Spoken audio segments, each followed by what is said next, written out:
Hello, my name is Lawson Crook. I'm a behavior interventionist at Sulphur Springs Middle School. I've had 18 years of experience in education, most of that in athletics.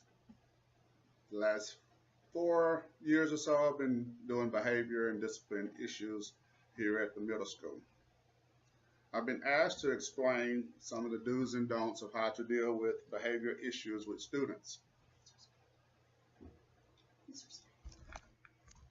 and disrespectful kids in the classroom. One of the things that I've learned is you have to know your students. You have to form relationships with them in order to understand the things that set them off. I call triggers. Dealing with behavior, each kid may come with a different set of triggers or a different set of issues that you're dealing with in your class. That's why we have behavior intervention plans that are developed for the individual student. The teachers have a guide on how to deal with the behavior of this particular student because of some of the issues he may have within himself. For example, we have kids with autism, which is a whole big spectrum of misbehavior, things that could happen there. So we have to understand the different levels of autism. We have kids that are ED, emotionally disturbed. We have kids that have ODD, opposition to defiance. We have kids that their home environment may not have taught them the proper way to handle crisis situations or handle their emotions.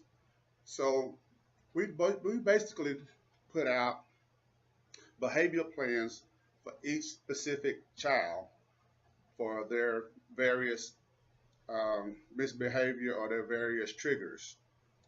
Now, as a teacher, when these things happen, some of the things that I've found that have been successful with is number one, minor behaviors.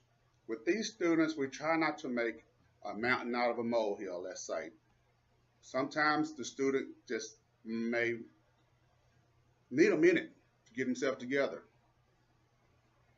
without any direction from the teacher. Then again, something else that really works well is redirect, walk away, give the student an opportunity to reflect upon his actions and give him an opportunity to self-correct. Now, we try to do that a couple of times. We try, give a directive, didn't get the proper walk away, didn't get the proper response, we go back, give another directive, we try it again. If the student can't seem to get themselves redirected and the teacher can't seem to get them to redirect, that's when they call me as a behavior interventionist. There are also nonverbal cues. Sometimes calling a student out in front of everybody will be a trigger.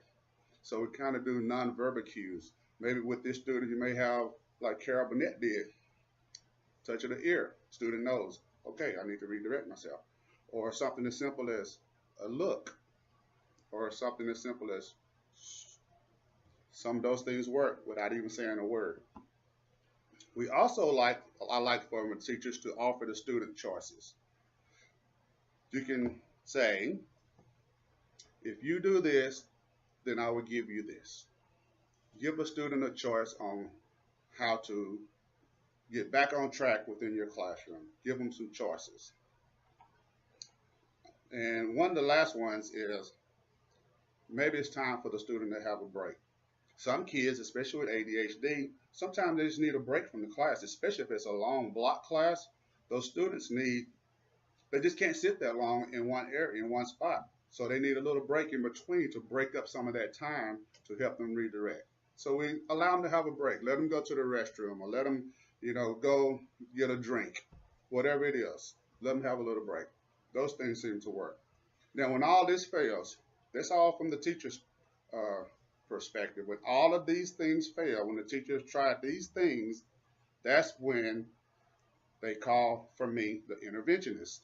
Now, what do? I bring the student we leave the classroom. We find a place where we can go and maybe sometimes just walk it off. Sometimes briefly in the hallway, we can just talk it. Sometimes we can We can go outside for a breath of fresh air. And sometimes we come into my office and we talk our way through it and let the child have cool down time, especially if it's escalated to the point of anger or emotions, overly emotional. Give an opportunity for them to cool down. Now, once the student has cooled down, before they return to class, they have to fill out what I call a reflection sheet.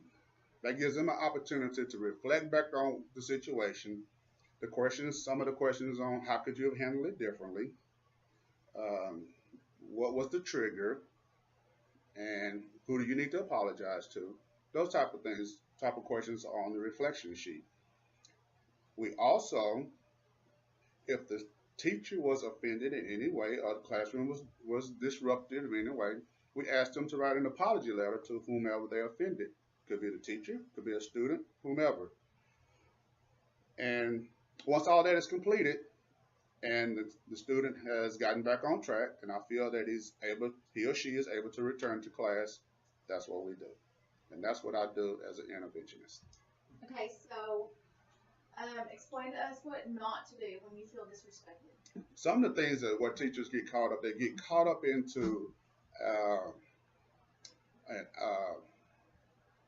how can I say, a tug of war with the student.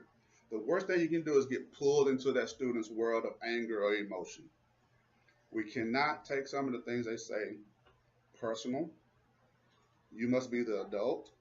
The child may not know how to handle their emotions. So once you get into an argument with them, or back and forth, some of these kids, especially the ones with ODD, will only dig in deeper and make the situations worse. So my recommendation is when you have that type of student, realize that that student has that trigger, has that ability to become emotionally escalated, and know that you can give a direction, walk away, give a direction, walk away. If it doesn't work, call your interventionist. Thank you. You're welcome.